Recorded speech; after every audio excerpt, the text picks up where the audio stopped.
साथियों, हम लोग बिहार की भूगोल को कवर कर रहे हैं और आज जो हमारा अध्याय है वो है अध्याय 12, जिसका नाम है सामान्य आपदाएं, निवारण एवं नियंत्रण, common disaster eradication and control.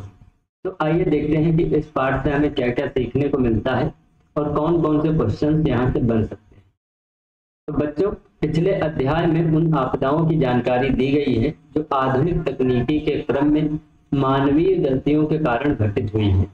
इस अध्याय में हम कुछ ऐसी आपदाओं की जानकारी देंगे जिसका कारण भी मानवीय गलतियां या पर्याप्त समझ का ना होना है। इन आपदाओं का स्रोत तकनीकी विकास से उत्पन्न बड़ी परिस्थिति ना होकर वे तथ्य हैं जो दैनिक गतिविधि, खान पान, परिवहन और सामाजिक पहलुओं से जुड़े हुए हैं।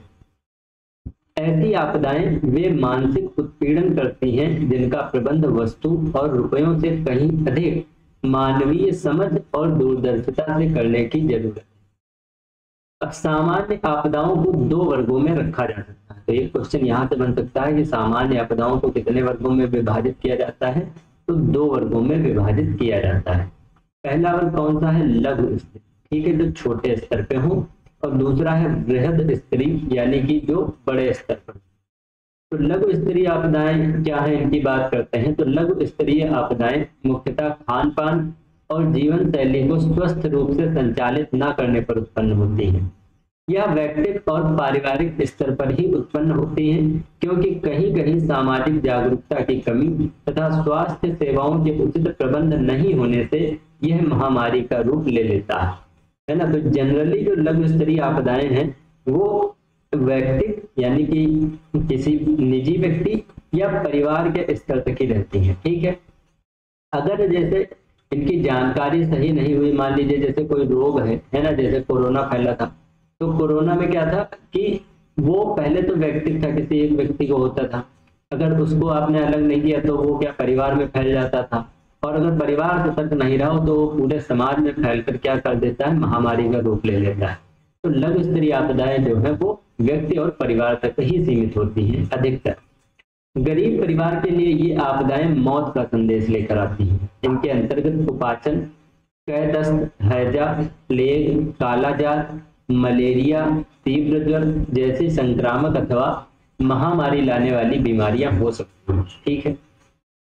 कुपाचन और कैदस्त जैसी बीमारियां गरीब परिवारों में विशेष रूप से होती हैं। प्रथमतः उन्हें सुपाच्य भोजन नहीं मिलता है, और दूसरा कारण यह है कि जो भी भोजन उपलब्ध होता है उसे जानकारी अथवा समय के अभाव में ठीक ढंग से प्राप्त नहीं करते हैं।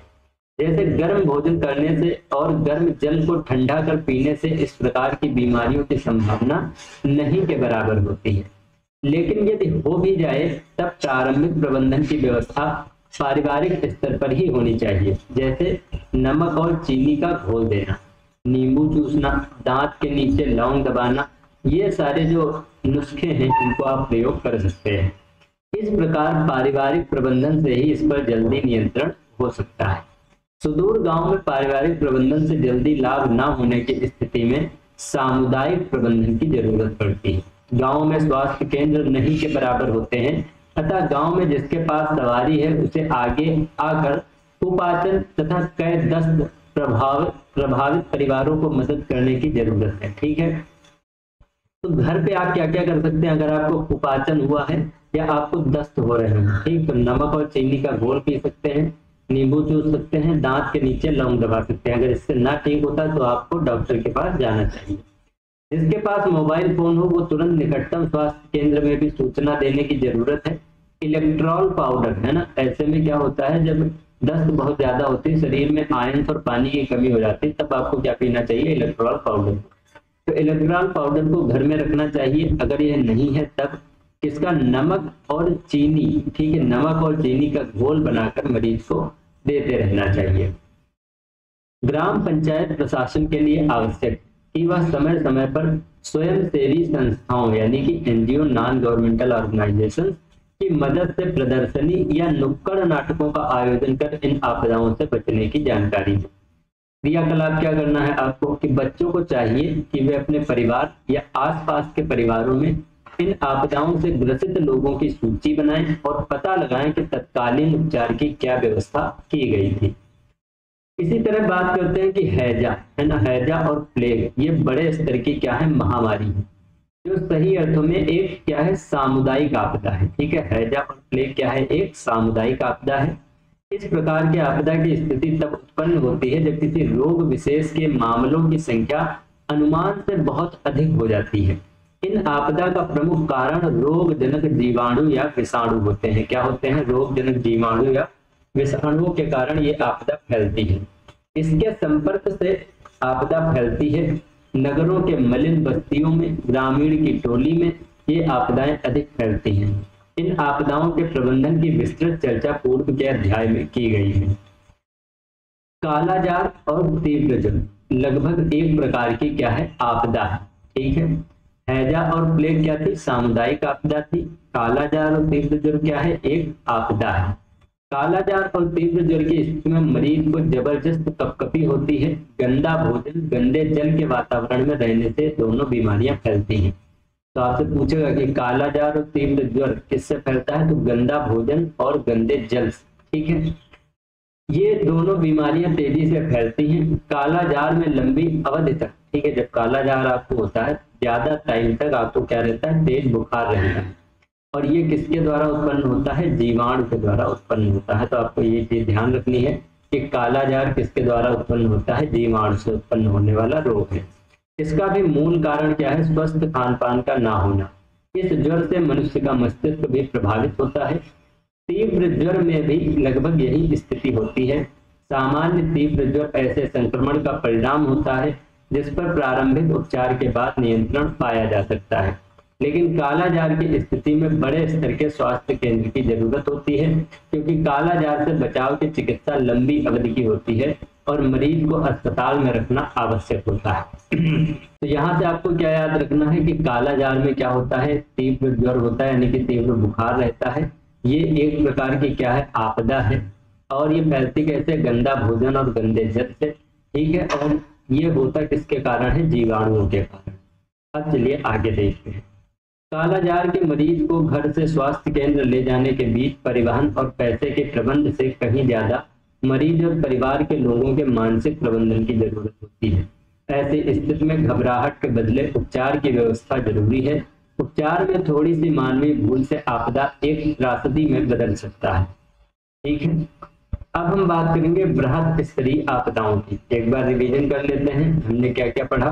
कालाजार, तीव्र ज्वर के बारे में पढ़ा। हैजा और प्लेग ये दोनों क्या है, महामारी है और इनको एक सामुदायिक आपदा कहा गया है। ठीक है, और ये जीवाणु और विषाणु दोनों से होती है।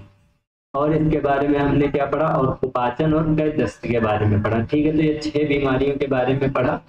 अब चलते हैं आगे। बृहद स्तरीय आपदाएं। बृहद स्तरीय आपदाओं के अंतर्गत परिवहन से संबंधित दुर्घटनाएं, अगलगी, सांप्रदायिक दंगे, आतंकवादी हमले, इन सबको रख सकते हैं। मैं जो लघु वाली थी उनमें आपको ज्यादातर क्या मिली, बीमारियां। ठीक है, क्या मिली, बीमारी। और अब जो बृहद स्तरीय है इनमें जो बाहर की घटनाएं हैं जैसे आतंकवाद, दुर्घटना, एक्सीडेंट, दंगे, ये सारी चीजें आती हैं। तो परिवहन से जुड़ी आपदाएं भारत जैसे देश के लिए बड़ी समस्या है। सड़क और रेल दुर्घटनाएं अक्सर घटित होती रहती हैं। यदि तुम समाचार पत्र पढ़ते होगे तो देखोगे कि प्रायः प्रतिदिन इन दुर्घटनाओं से जुड़े हुए समाचार आते हैं। अब तो वायु परिवहन से संबंधित अनेक दुर्घटनाएं होती हैं, जैसे कि अभी अभी हुई है। ठीक है, अगला क्या है कि सड़क दुर्घटना एवं प्रबंधन। सड़क मार्ग से जुड़ी हुई आपदाओं में यदि कोई बस दुर्घटना घटित होती है तब बड़ी संख्या में लोग मृत तथा घायल होते हैं। ये दुर्घटनाएं कभी कभी पहाड़ी क्षेत्रों में भयंकर आपदा का रूप ले लेती हैं, लेकिन अधिकतर शहरों में, यहाँ तक कि गांव में भी आप पाएंगे कि सामान्य लोग सड़क पार करने की जल्दबाजी में दुर्घटना के शिकार हो जाते हैं। इसीलिए जल्दबाजी में हमें सड़क पार नहीं करनी चाहिए, है ना। पहले दोनों तरफ देख लेना चाहिए कि कौन से वाहन आ रहे हैं, कौन से वाहन नहीं आ रहे हैं, तब जाके हमको सड़क पार करनी चाहिए। कभी कभी यह जल्दबाजी उनके मौत का सौदागर हो जाता है। बड़ी बस दुर्घटना की स्थिति में सामुदायिक प्रबंधन का बड़ा महत्व है। जिस जगह बस दुर्घटनाग्रस्त होती है वहां आवश्यक नहीं कि प्रशासनिक प्रबंध हो। ऐसी स्थिति में आसपास के गांव के लोग मिलकर चुनौती का सामना करते हैं। वे घायल लोगों को न सिर्फ प्राथमिक उपचार देते हैं वरन उन्हें स्वच्छ जल और स्वच्छ भोजन की व्यवस्था भी कराते हैं। आवश्यकता पड़ने पर आपसी चंदे के द्वारा पैसे जमा कर आपदा प्रभावित लोगों को आर्थिक मदद भी करते हैं। सड़क पार करते समय होने वाला हादसा मुख्यतः व्यक्तिगत भूल का परिणाम होता है। आगे क्या है कि बच्चों, क्या तुम जानते हो कि सभी जगह सड़क पार नहीं करनी चाहिए। हमें सड़क कहाँ पार करनी चाहिए? जहाँ पर जेब्रा क्रॉसिंग बनी हुई हो। ठीक है, ऐसे काली सफेद पट्टियां जो होती हैं इनको हम क्या कहते हैं? जेब्रा क्रॉसिंग कहते हैं। शहरों के भीड़ भाड़ में कई जगह उप सतही पैदल मार्ग या भूमिगत पैदल मार्ग बने होते हैं। अगर तुम दिल्ली गए होगे तो ऐसे बहुत सारे मार्ग देखे होंगे। कहीं कहीं भीड़ भाड़ वाले क्षेत्रों में पैदल जाने के लिए पुल बने होते हैं, उसी के ऊपर चढ़ना चाहिए। गांव और देहात में सड़क पार करने के लिए सुविधाएं नहीं होती हैं, वहां तभी सड़क पार करना चाहिए जब सड़क के बाएं अथवा दाएं तरफ कोई सवारी गाड़ी नहीं आ रही हो। बच्चों, क्या तुम जानते हो कि सड़क के किनारे जब भी पैदल चलो मार्ग के बाईं तरफ चलना चाहिए। इससे हादसा नहीं होगा और दुर्घटना से बच जाओगे। दूसरी प्रकार की दुर्घटनाएं कौन सी हैं? रेल दुर्घटना एवं प्रबंधन। रेल परिवहन से जुड़ी हुई दुर्घटनाएं भी कई प्रकार की होती हैं। रेल यात्रा के समय गाड़ी में ज्वलनशील पदार्थों को लेकर नहीं चलना चाहिए, जैसे कि गैस है ना, बहुत से लोग सिलेंडर लेते हैं ट्रेन में रख लेते हैं, तो वो नहीं करना चाहिए। पेट्रोल, डीजल, तेल, पटाखे, ये सब चीजें आपको ट्रेन में लेकर नहीं जाना चाहिए। मानवीय भूल से यदि बीड़ी, सिगरेट या आग का कोई तिनका इन पदार्थों के संपर्क में आता है तब ट्रेन में आग लगने की संभावना रहती है। कभी कभी आक्रोश में असामाजिक तत्व भी ट्रेन में आग लगा देते हैं। रेलवे से संबंधित दुर्घटनाओं में लगभग 50% दुर्घटनाएं किसकी वजह से होती हैं? मानव रहित संपार पर होती हैं। यानी कि जैसे यहाँ से ट्रेन जा रही है और इधर इधर ये जो फाटक लगे होते हैं, ये फाटक न लगे होने के कारण कितनी घटनाएं होती हैं? 50% घटनाएं इसकी वजह से होती हैं। सिग्नल की गड़बड़ी, ड्राइवर की भूल और प्रबंधक की चूक से बड़ी रेल दुर्घटनाएं भी होती हैं। भारत में करीब 3700 मानव रहित फाटक, ठीक है, कितने? 3700, जहां पर कोई भी व्यक्ति, जैसे जब ये फाटक होता है यहाँ पे आपने देखा होगा एक कमरा टाइप बना होता है, यहाँ पर कोई ना कोई व्यक्ति रहता है जो इसको खोलता और बंद करता है। ठीक, तो भारत में करीब 3700 ऐसे हैं जहां पर मानव रहित फाटक है, यानी कि फाटक तो है लेकिन उसको मेंटेन या चलाने वाला कोई नहीं। इन संपार फाटकों पर 2001 से 2006 के बीच में रेलवे की कुल दुर्घटनाओं का 27.39%, मतलब 100 में से लगभग 28 मौतें केवल इन्हीं फाटकों में से हुई है। ठीक है, संपार वह जगह है जहां सड़क मार्ग और रेल मार्ग एक दूसरे को काटते हैं। संपार क्या है? जैसे पेपर में आ जाए संपार क्या है, नीचे ऑप्शन में बहुत सारी थ्योरी दी हो तो आपको क्या करना है, इधर से मान लीजिए ये सड़क मार्ग है और ये कोई रेल की 2 पटरी आ गई है। ठीक है, ये तो ये इसको यहाँ पर क्या बोलेंगे, ये जो सड़क वाला है ये है संपार मार्ग। क्या है ये? संपार मार्ग। ठीक है, अर्थात एक दूसरे को पार करते हुए आगे बढ़ते हैं। ऐसे जगहों पर गेटमैन अथवा चौकीदार नहीं होने पर रेल और सड़क परिवहन एक दूसरे के आने की जानकारी के अभाव में अक्सर एक दूसरे से टकराकर बड़ी त्रासदी लाते हैं। इसके प्रबंधन के लिए सबसे पहले यह आवश्यक है कि आम लोगों को संपार को पार करने में आवश्यक नियमों की जानकारी दी जाए। दो सड़क जब आपस में मिलते हैं तब गेटमैन की जरूरत नहीं होती, क्योंकि अधिकतर चौराहा पर कई प्रकार की सावधानियों का संकेत होता है। बड़े नगरों में इलेक्ट्रॉनिक सिग्नल संकेत देते हैं, लेकिन रेलवे में गेटमैन नहीं होने पर दुर्घटनाएं होती हैं। ठीक है, अगर गेटवे पे अगर कोई व्यक्ति है नहीं, ठीक है, तो उस पर कितने % घटनाएं होती है? 27.39%। ये डेटा याद रखना, एग्जैक्ट पूछ लिया जाता है, कितना? 27.39%। गेट पार स्थल पर होने वाली दुर्घटनाओं से बचने के लिए निम्नलिखित उपाय आवश्यक हैं। इसके अलावा एक डेटा और याद रखना, वो यह है कि कितने? 3700 लगभग मानव रहित स्टेशन है। ठीक है, कितने? 3700, और 50% दुर्घटनाएं इसी संपार की वजह से होती है। जब भी ऐसा कोई संपार आए, जब उसे पार करने से पहले चालक वहां रुक कर स्वयं या अपने संवाहक को उस चिन्ह के पास से रेलवे लाइन के पास भेजेगा। रेलवे लाइन के दोनों तरफ देखेगा कि कोई इंजन, ट्रेन अथवा ट्राली तो नहीं आ रही। अगर नहीं आ रही तो सावधानी पूर्वक संपार को पार करेगा। दूसरा, रक्षित संपार फाटकों पर गेट लैंप लगे रहते हैं। रात्रि में अगर लाल बत्ती दिखाई पड़े तो समझो संपार फाटक बंद है। अगर सफेद बत्ती दिखाई पड़े तो समझो गेट खुला है। दिन के समय तो गेट खुला है या बंद है, वह तो खुद देखने से पता चल जाएगा। तीसरा है, जिस गेट पर गेटमैन या चौकीदार तथा गेट बंद होने पर भी अगर उसे पार करने का प्रयास किया जाए तो उसे 3 साल तक की सजा भी हो सकती है। ठीक है, तो अगर आप कहीं पर रेलवे का फाटक बंद है और आप उसको जबरदस्ती पार कर रहे हैं तो आपको 3 साल तक की सजा हो सकती है। चौथा क्या है कि गांव और शहरों में बहुत सारे विश्वविद्यालय रेलवे लाइन के निकट होते हैं। शिक्षकों को चाहिए कि बच्चों को रेलवे लाइन पार करने के नियमों की पूर्ण जानकारी दें। ठीक है, तो ये ध्यान रखना, कितने साल की कैद की सजा है? 3 साल के कैद की सजा है अगर आप रेलवे फाटक को पार करते हैं, अगर वो बंद है तो। अगला है वायु मार्ग दुर्घटना एवं प्रबंधन। वायुमार्ग भी परिवहन का एक प्रमुख साधन है। वायुमार्ग की यात्रा में काफी कम समय लगता है। हवाई जहाज की यात्रा कई कारकों पर निर्भर करती है, ये कारण दुर्घटना के कारण भी बन जाते हैं। ठीक है, पहला है जैसे मौसम। अगर उस क्षेत्र में कोहरा फैला है तो विमान को जमीन पर उतरने में कठिनाई होगी, जिससे दुर्घटना की संभावना रहती है। भारत के महान वैज्ञानिक होमी जहांगीर भाभा की आकस्मिक मृत्यु इसी प्रकार के वायु दुर्घटना में हुई। दूसरा है तकनीकी समस्याएं। हवाई जहाज में कभी कभी गड़बड़ी आने से विस्फोट की संभावना रहती है, जो एक बड़े हादसे का रूप ले लेती है, जैसा कि आपको अभी अभी जो रिसेंट में केस हुआ वहां पता चलता है। तीसरा, विमान में सिगरेट या ज्वलनशील वस्तु को नहीं रखना चाहिए, उसका उपयोग भी वर्जित है। इस नियम का पालन न करने पर दुर्घटना की संभावना रहती है। चौथा है तूफान। हवाई जहाज के उड़ने में तूफान जो होता है वो बाधक होता है, जिससे दुर्घटना की आशंका रहती है। पांचवा है अपहरण अर्थात हाईजैकिंग। आतंकवादी अपनी बात मनवाने के लिए विमान का अपहरण कर लेते हैं, जिससे यात्रियों के लिए अभूतपूर्व मानसिक तनाव की स्थिति उत्पन्न होती है।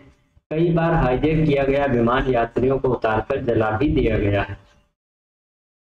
छठा है बम से आक्रमण। विमान में बम से आक्रमण होने पर दुर्घटनाएं होती हैं, जिससे कई लोगों की जानें जाती हैं। एयर इंडिया के कनिष्क विमान को आसमान में ही बम से उड़ा दिया गया था। यह विमान कनाडा से भारत आ रहा था। ठीक है, तो ये आपको ध्यान रखना है कि एयर इंडिया का कौन सा विमान था जिसको बम से उड़ा दिया गया, का नाम था कनिष्क, और ये कहाँ से आ रहा था? कनाडा से भारत आ रहा था। कहाँ से आ रहा था? इधर है तुम्हारा कनाडा, इधर है अपना भारत। कनाडा से कहाँ आ रहा था? भारत आ। हवाई यात्रा करते समय सुरक्षा के नियमों का पालन आवश्यक है, अतः आवश्यक है कि यात्री सुरक्षा संबंधी नियमों को ध्यानपूर्वक पढ़ें और उसका पालन करें। जब आप सीट पर बैठें तो सीट बेल्ट बांधे रखें, संकेतों का पालन करें। आपातकालीन द्वार के बारे में पहले से जानकारी प्राप्त कर लें। यात्रियों की शिनाख्त मतलब जांच कड़ाई के साथ किया जाना चाहिए। विमान में चढ़ने से पूर्व यात्रियों के सामान को अत्याधुनिक इलेक्ट्रॉनिक यंत्रों की मदद से जांच की जानी चाहिए। हवाई यात्रा प्रारंभ होने से पूर्व की सावधानियों के बावजूद विमान के दुर्घटनाग्रस्त होने के तत्काल बाद राहत और बचाव कार्य आवश्यक है। ऐसे में एक बचाव कार्य का दृश्य देखा जा सकता है। ठीक है, जैसे दुर्घटना हो चुकी है उसके बाद कैसे लोग एक दूसरे को बचा रहे हैं, जो घायल हैं उनको पहुंचा रहे हैं अस्पताल, और कैसे उनके लिए खाने पीने की व्यवस्था की जा रही है, यहाँ पर आप देख सकते हैं। विद्यालय स्तरीय आपदा प्रबंधन की जानकारी। सभी विद्यार्थी सड़क मार्ग से बस द्वारा या पैदल प्रतिदिन विद्यालय आते हैं, अतः विद्यालय स्तर पर आवश्यक है कि बच्चों को परिवहन से संबंधित संभावित दुर्घटनाओं के कारण उससे बचाव की जानकारी देनी चाहिए। सप्ताह में 1 घंटे इस प्रकार से रूटीन में रखे जाएं कि बच्चे को आपदा प्रबंधन के अध्ययन का मौका मिले। इसमें बच्चों को शिक्षक द्वारा निम्नलिखित जानकारी देनी चाहिए। ठीक है भाई, कभी कभी हफ्ते में एक बार एक कक्षा ऐसे तो होनी चाहिए जिसमें इन सबके बारे में क्या, जैसे सड़क मार्ग पर सदैव किधर चले? बाएं से। यदि सड़क पार करना हो तो किसका इंतजार करें? हरी बत्ती का। और किधर से पार करें? जेब्रा क्रॉसिंग के पास।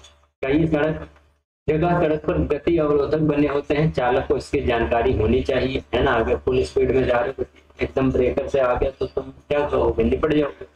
ठीक, तो इसकी जानकारी होनी चाहिए जिससे गाड़ी को क्या कर सके? धीमा कर सके। विद्यालय के में परिवहन मार्ग दुर्घटना से जुड़े हुए मॉडल का प्रदर्शन करना चाहिए तथा विद्यार्थियों को इस प्रकार के मॉडल बनाने का निर्देश देना चाहिए।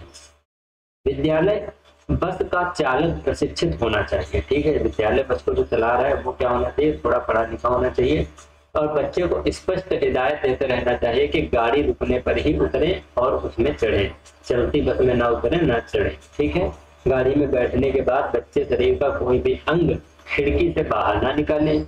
बस में प्राथमिक उपचार की व्यवस्था होनी चाहिए, चालक को इसकी सामान्य जानकारी भी होनी चाहिए। विद्यालय में प्राथमिक उपचार की सुविधा होनी चाहिए, जिससे खेल कूद के समय कट जाने पर उसमें दवा लगाकर डॉक्टर के पास भेजा जा सके। विद्यालय में बच्चों को ये बताना चाहिए कि जलने की स्थिति में तुरंत उस पर ठंडा पानी डाला जाए, यदि उपलब्ध हो तो बर्फ के टुकड़े भी डाल सकते हैं। बच्चों को ये जानकारी भी देनी चाहिए कि जलने की स्थिति में कंबल से भी ढक देना चाहिए। अगला क्या है कि आग से उत्पन्न आपदा। आग से उत्पन्न आपदा मानव जन्य आपदाओं में प्रमुख है, यानी कि ये ज्यादातर मानवों की कमी के कारण होता है। मानवीय भूल से आग लगने पर जान माल की भारी क्षति होती है। ऐसा भी देखने में आता है कि चक्रवात, भूकंप और बाढ़ जैसी आपदाओं में प्रतिवर्ष जितने लोग मरते हैं उससे कहीं ज्यादा लोगों की मृत्यु आग से उत्पन्न आपदा के कारण हो जाती है।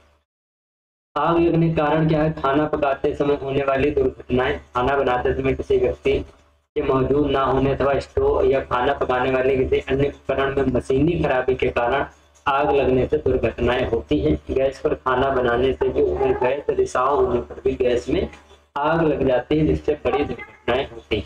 ठीक है, ये रहा जैसे वन में आग लगी हुई है उसका एक दृश्य। बच्चों, क्या तुम जानते हो कि घर में या पास पड़ोस में आग लगने पर फोन द्वारा तत्काल कैसे सूचित करना चाहिए? यदि नहीं, ऐसी स्थिति में जिला नियंत्रण कक्ष एवं दमकल कार्यालय को सूचित करना चाहिए। इसको बताएंगे आप, जिला नियंत्रण कक्ष और दमकल कार्यालय को सूचित करेंगे। ठीक है, इसको जिला नियंत्रण कक्ष। तुम इन दोनों कार्यालय का फोन नंबर इकट्ठा करो। ठीक है, इसको जाकर गूगल करो और इसका नंबर निकालो। पानी या भोज्य सामग्री गर्म करने वाले उपकरण से अक्सर आग लगने की संभावना रहती है। बिजली के हीटर पर खाना बनाते समय विशेष सावधानी बरतनी चाहिए। घरों में बिजली की वायरिंग, विद्युत भार से आपूर्ति किए जाने वाले वायरिंग में आग लग जाती है, जिससे पंखा, बल्ब, आयरन, टेलीविजन सब खराब हो जाते हैं। कमजोर वायरिंग कनेक्शन से भी आग लग जाती है। बीड़ी, सिगरेट से भी आग लग जाती है। ठीक है, क्योंकि ये क्या है, ज्वलनशील पदार्थ। जंगलों में इसे जला के फेंक दिया तो वहां क्या होगी, आग लग जाएगी। एशिया और अफ्रीका के जंगलों में जनजातियों के सामने ये आपदा प्रतिवर्ष आती है। कूड़ा करकट और बेकार की वस्तुओं में आग लगाने से आसपास के मकान में क्षति की संभावना रहती है। किसी कारखाने में जमा की गई पैकिंग सामग्री, तरल पदार्थ, गैस जैसी ज्वलनशील वस्तु बहुत खतरनाक हो सकती है, इसीलिए उसका भंडारण परिसर के बाहर सुरक्षित स्थान पर किया जाना चाहिए।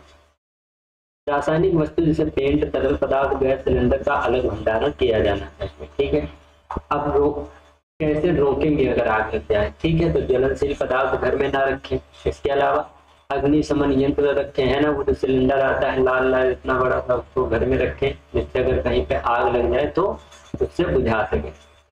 और क्या कर सकते हैं कि घर के बिजली के, जैसे घर से बाहर जा रहे हैं तो लाइट वाले सारे उपकरण बंद कर दें। खाना बनाने के बाद जो गैस की नॉब है उसको बंद कर दें। आग लगने की स्थिति में घर से कैसे निकला जाए इसका रास्ता सदैव तैयार होना चाहिए। इसीलिए जो घर बनाते हैं उसमें लगभग 2 गेट जरूर रखे जाते हैं। ठीक है, एक ही सॉकेट में बहुत सारे उपकरण ना लगाएं। अलमारी लगाकर प्रवेश मार्ग को बंद नहीं करें। जिस घर में धुआं हो वहां हाथ, पैर या पेट के बल रेंग कर चलने का प्रयास करें। ठीक है, अगर धुआं हो तो वहां कैसे हाथ, पैर या पेट के बल रेंग कर चलने का प्रयास करें।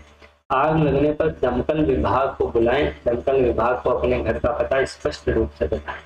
बिजली के कारण आग लगने पर पानी का प्रयोग नहीं करें, क्योंकि पानी डालोगे तो क्या करंट लगेगा। बच्चों के हाथ में माचिस ना दें, बीड़ी सिगरेट ना पीने दें। ठीक है, तो ये सारी चीजें करके आप आग को रोक सकते हैं। तो अब हम बात करते हैं सांप्रदायिक दंगे और आतंकवादी हमले के बारे में। बच्चों, आज़ादी के बाद महात्मा गांधी का यह नारा हर लोगों के जुबान पर था कि हिंदू, मुस्लिम, सिख, ईसाई हम सब हैं भाई भाई। कश्मीर से कन्याकुमारी तक भारत माता की जय जयकार हुई थी और सबों ने मिलकर तिरंगा के नीचे जीने मरने की कसम खाई थी। इंकलाब जिंदाबाद का नारा लगाते हुए ना जाने कितने लोग शहीद हो गए। लेकिन कुछ वर्षों से सांप्रदायिक दंगे और आतंकवाद की घटनाओं में तेजी आई है। इसमें मरने वालों की संख्या प्राकृतिक आपदाओं से भी अधिक हो गई है।